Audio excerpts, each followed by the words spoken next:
They arrived stripped of everything except their fear. No weapons, no protection, no certainty that they would still be alive by morning. The gates of the Nazi death camps did not open to receive prisoners. They swallowed them. What stood beyond those barbed wires was not simply imprisonment, but a system engineered to erase human beings, body, name, memory, and hope. And in the winter, when temperatures plunged to -20 degrees Celsius, survival itself became an act of defiance. This is not a story of armies or battles.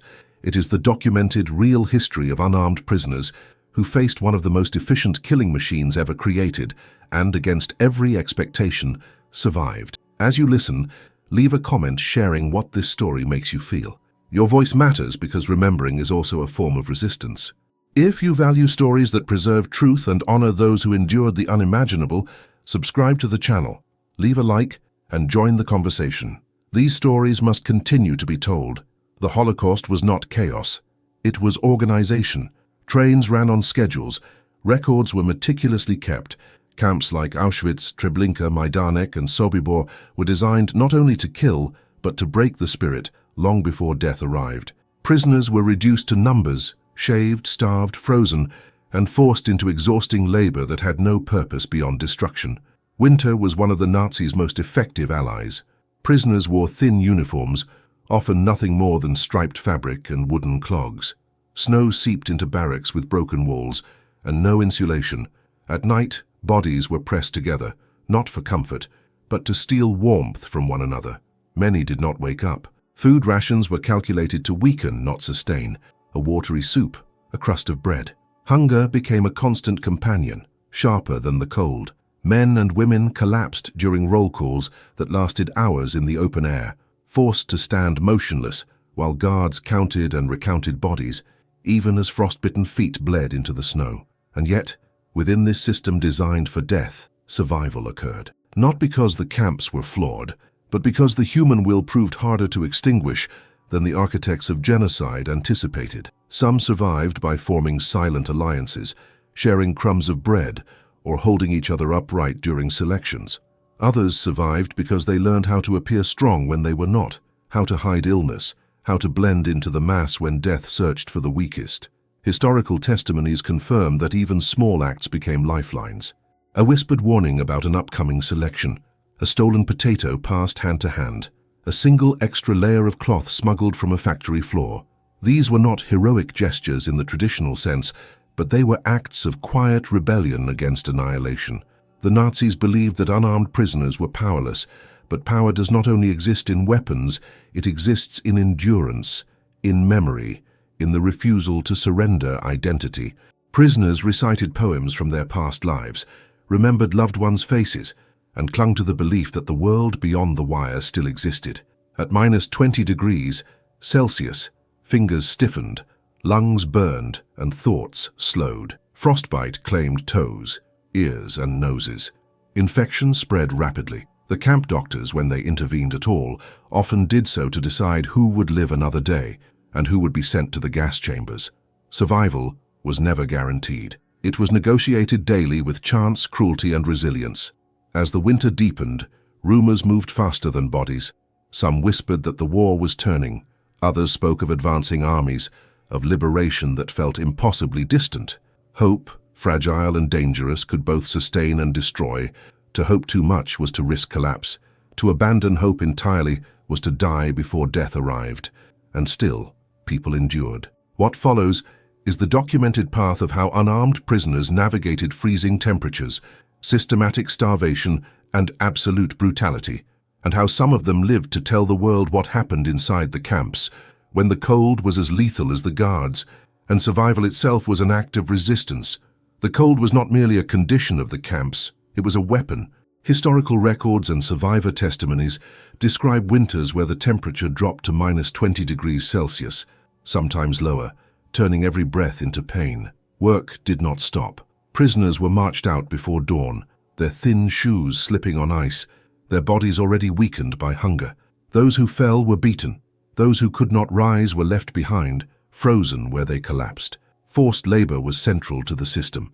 In camps connected to factories, quarries, and railways, prisoners worked until their muscles failed. They carried stones heavier than their own bodies, dug frozen earth with bare hands, and stood for hours in snowstorms while guards shouted orders. The labor was intentionally meaningless at times, designed not for productivity but for exhaustion. Yet within this cruelty, prisoners developed strategies to stay alive. Survivor accounts reveal a grim calculus: conserve energy, avoid attention, never appear too weak. A limp could be a death sentence. A cough could lead to selection. People learned to control their faces, to mask pain, to move just fast enough to avoid punishment, but not fast enough to draw notice. Friendships became shields. In many camps, prisoners formed small groups that functioned like families. They shared information, guarded one another during roll call, and redistributed food so that the weakest might survive another day. These bonds were fragile, often shattered by death or transfers, but while they lasted, they gave meaning to survival. Documentation from Auschwitz and other camps shows that prisoners who worked indoors, even briefly, had a higher chance of survival during winter. Access to a factory, a kitchen, or a warehouse meant temporary escape from the cold and the possibility of stealing scraps of food or clothing. Risking execution, some prisoners smuggled potato peels, fabric scraps, or coal hidden under their clothes. The Nazis attempted to strip prisoners of identity, but memory resisted. Survivors recount silently repeating their own names, their parents' names, their hometowns, as a way to remain human. Others remembered recipes, songs, or prayers. These acts did not change their physical conditions, but they altered something just as critical: their inner world. Selections were constant. Guards and camp doctors observed prisoners, looking for signs of weakness. During winter, frostbite and infection made many vulnerable.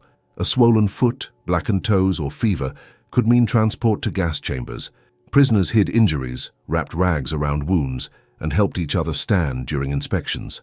There are documented cases of prisoners holding up dying friends during roll call so their bodies would not be noticed as lifeless. Death could not disrupt the count. The living carried the dead until they were no longer forced to stand. Despite the overwhelming power imbalance, moments of defiance occurred. Some prisoners sabotaged machinery. Others slowed work just enough to avoid suspicion. These acts were small, dangerous, and rarely recognized, but they represented a refusal to fully cooperate with their own destruction. As the war progressed, conditions worsened. Food rations shrank. Overcrowding increased as camps absorbed prisoners from evacuated locations. Disease spread rapidly. Typhus outbreaks killed thousands. The cold intensified everything, accelerating death while also sharpening the instinct to survive. Rumors of liberation grew louder by late winter in some camps. The sound of distant artillery reached prisoner ears before it reached their eyes. For many, this knowledge changed nothing materially, but psychologically it planted a seed. Survival no longer meant enduring forever. It meant enduring just a little longer. Still, liberation was not guaranteed. Death marches began as Nazis evacuated camps, forcing prisoners to walk through snow for days with no food or shelter. Many died along the roads, their bodies marking the final cruelty of a collapsing regime. And yet some continued walking. Their survival was not the result of strength alone, nor luck alone, but a convergence of endurance, mutual aid, memory, and the relentless refusal to surrender completely to the system designed to erase them. The camps did not collapse all at once. They cracked slowly, unevenly, and violently. As the front lines shifted and resources thinned, the Nazi system became more chaotic, but no less deadly. Guards grew more brutal, not weaker. Fear sharpened their cruelty. Prisoners felt it immediately. Punishments became more arbitrary. Executions happened without explanation. The uncertainty itself became another form of torture. Winter tightened its grip. Snow buried watchtowers up to their platforms. Barracks leaked icy air through every gap. At night, the sound of coughing echoed like a warning bell. Each cough could attract attention. Each fever could mean disappearance. Some prisoners noticed changes. Guards whispered among themselves. Documents were burned. Entire sections of camps were dismantled. Smoke still rose from crematoria, but the rhythm felt different, rushed, frantic. Survivors later testified that the camp felt like a beast wounded, but still dangerous. For the prisoners, survival strategies had to evolve. Stealing food became harder. Work details shifted unpredictably. A place that once meant relative safety could turn lethal overnight. Adaptation became constant. Those who survived learned to read small signs: which guard was drunk, Which officer looked away? Which work detail had fewer beatings that day? Humanity survived in fragments. A man shared half his bread with someone who reminded him of his brother. A woman whispered stories of her childhood to a bunkmate who could no longer speak. These moments did not save everyone, but they preserved something essential. They reminded prisoners that they were more than bodies to be processed. Documentation from survivors confirms that emotional collapse was as dangerous as physical weakness.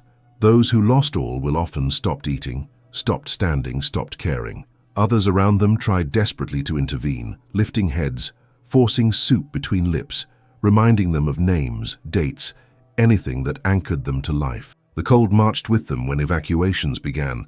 Death marches tore through frozen landscapes, leaving lines of bodies along roads and in ditches. Prisoners walked until their feet bled through wooden shoes, until legs stopped responding. Anyone who fell too many times was shot. The sound of gunfire became as common as footsteps. Some survived these marches by helping others walk. Survivors described linking arms, dragging one another forward, trading strength moment by moment. Alone, many would have died. Together, some endured. These were unarmed people resisting death not with force but with solidarity. In abandoned villages and forests, prisoners slept on snow, using corpses as windbreaks. Hunger became unbearable.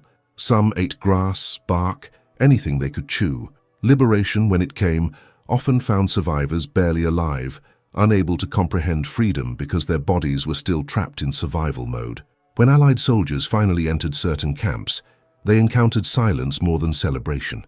Survivors were too weak to react. Some were afraid to move. Others believed it was a trick. Historical footage shows eyes that had seen too much to trust quickly. Even after liberation, survival did not end. Many died in the days that followed, their bodies unable to process food, warmth, or rest. Those who lived carried frostbite scars, amputations, and illnesses that followed them for life. But they also carried memory. These survivors became witnesses. Their testimonies formed the backbone of what the world knows today. They spoke of -20-degree winters, of hunger that hollowed the soul, of a system that tried to turn people into nothing. And they spoke of survival, not as triumph but as obligation. To live was to testify. Their stories remind us that the Holocaust was not only about death. It was also about the limits of human cruelty and the unexpected depth of human endurance. Unarmed, stripped, frozen, and hunted, some survived the machinery designed to erase them.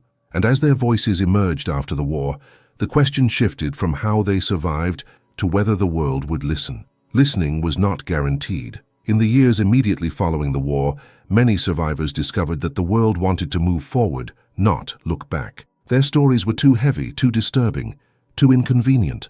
Some were told to be grateful they were alive and to forget the rest. Silence became another burden they were forced to carry, but the cold did not leave them. Survivors testified that winter never truly ended inside their bodies. Even decades later, many could not tolerate low temperatures.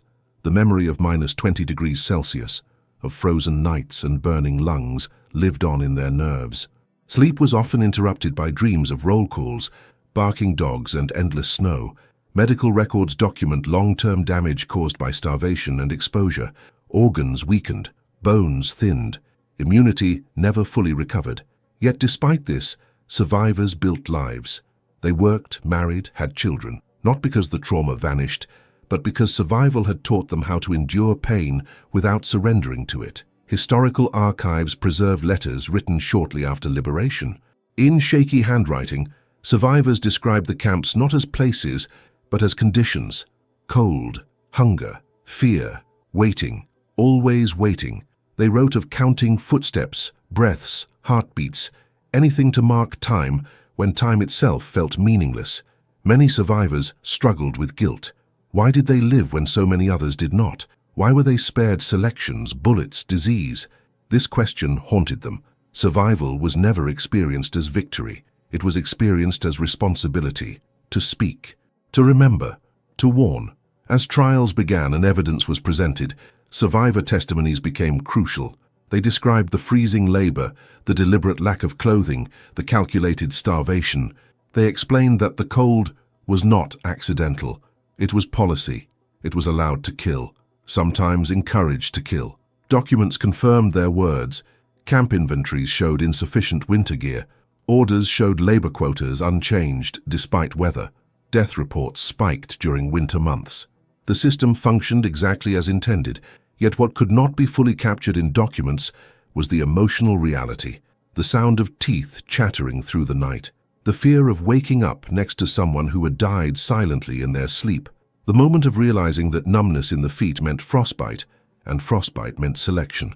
Survivors remembered moments when humanity flickered unexpectedly, a guard looking away for 1 second longer than necessary, a civilian throwing a crust of bread near a marching column, a fellow prisoner whispering, "Hold on." These moments were rare, but they mattered. They interrupted the totality of cruelty. The unarmed prisoners had no way to fight the system directly, but they resisted being reduced to what the system demanded. They remembered names. They mourned the dead. They refused to believe that the camps were the entire world. As years passed, survivors began to speak publicly. Schools, courtrooms, museums. Each testimony was an act of emotional exposure. Recounting the cold meant reliving it. Describing the hunger meant feeling it again. But silence felt worse. Silence felt like betrayal. Their stories reshaped how history understood survival. It was not strength alone, it was adaptation, community, chance, memory, and an extraordinary capacity to endure conditions meant to destroy the human body and spirit simultaneously. The Holocaust machine failed in one critical way. It did not erase its witnesses. Those who survived carried the truth beyond the barbed wire, beyond the snow, beyond the camps themselves. And as their voices reached new generations, another question emerged, one that still demands an answer. That question was not only about the past, it was about the future. What does survival mean when the world moves on, and the conditions that allowed such cruelty are not buried with the dead? Survivors understood that memory alone was not enough. Memory had to be carried forward with intention, or it would fade under comfort and distance. As time passed, many survivors noticed something unsettling. The cold they had endured was being forgotten, reduced to statistics. -20 degrees Celsius became a number, not a sensation. Starvation became a term, not a daily torment. The camps risked becoming abstractions, stripped of the lived reality that defined them. This troubled those who had survived the machine, unarmed. They remembered how easily ordinary systems had been turned into instruments of death, how bureaucracy, obedience, and indifference combined with ideology to create something unstoppable. The camps were not isolated nightmares. They were connected to society, to industry, to law. Survivors emphasized that the Holocaust was not inevitable. It was built step by step, rule by rule. Dehumanization came first. Violence followed. And once people were labeled as less than human, their suffering no longer mattered to those in power. The cold returned in their stories again and again because it symbolized abandonment. No blanket meant no concern. No heating meant no value assigned to life. Letting prisoners freeze was a decision, not an accident. Survival in such conditions required more than physical endurance. It required holding on to the idea that life still had worth. Some survivors dedicated themselves to education. They stood before classrooms and spoke of frozen mornings, of hands that could no longer grip tools, of watching breath turn into ice. They did this not to shock, but to humanize, to make the past tangible. Others wrote. Diaries turned into memoirs. Notes scribbled in displaced persons camps became books. Each word carried weight. Writing was slow, painful, and necessary. It forced them to confront memories they had tried to bury, but it also transformed suffering into testimony. There were moments when survivors questioned whether anyone truly understood. How could someone who had never stood barefoot in snow, who had never measured a day by calories, fully grasp what had happened? The answer, they realized, was that understanding did not require experience. It required attention. Attention was the opposite of what the camps enforced. In the camps, prisoners were meant to disappear unnoticed. Survival disrupted that plan. Every witness who spoke restored attention to lives the system tried to erase. As decades passed, denial emerged. Distortion followed. Some claimed the cold was exaggerated, that survival proved conditions were not that severe. Survivors responded with evidence, with scars, with medical records, with names of the dead. Survival did not disprove cruelty, it exposed it. The unarmed prisoners who survived did not do so because the system failed. They survived despite its efficiency. That distinction mattered deeply to them. It prevented comfort. It demanded vigilance. Their message was never limited to one place or one time. It warned that when people are stripped of rights, when suffering is normalized, when cold indifference replaces empathy, the conditions for atrocity return. The story did not end with liberation. It continued in every testimony, every classroom, every moment someone chose to listen rather than look away. And still, one final truth remained, spoken quietly by those who had endured the worst winters of human cruelty. That truth was simple and devastating. Survival was never guaranteed, but humanity was always a choice. Even inside a system designed to erase it, people chose to help, to remember, to endure, not because they believed it would save everyone, but because it preserved something essential when everything else was taken. The unarmed prisoners who survived the Nazi death camps did not emerge as heroes in the traditional sense. They emerged as witnesses. Their bodies carried the evidence of starvation, frostbite, and forced labor.